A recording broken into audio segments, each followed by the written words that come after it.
Get your free copy of the complete tutorial at www.teachucomp.com/free.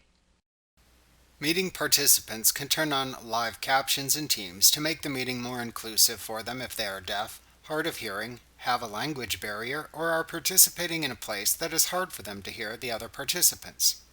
To turn on live captions, click the More Actions ellipsis in the Meeting Controls toolbar and select the Turn on Live Captions command from the menu. Captions will appear in a black bar along the bottom of the meeting window. It's important to note that live captions isn't perfect technology.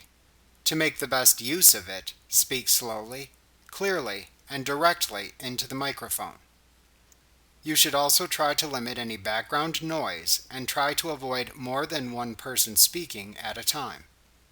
Captions are not stored or saved and are deleted once the meeting is done.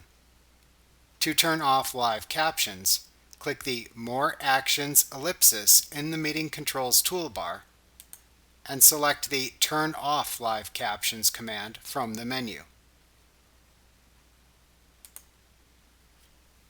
Like what you see? Pick up your free copy of the complete tutorial at www.teachucomp.com/free.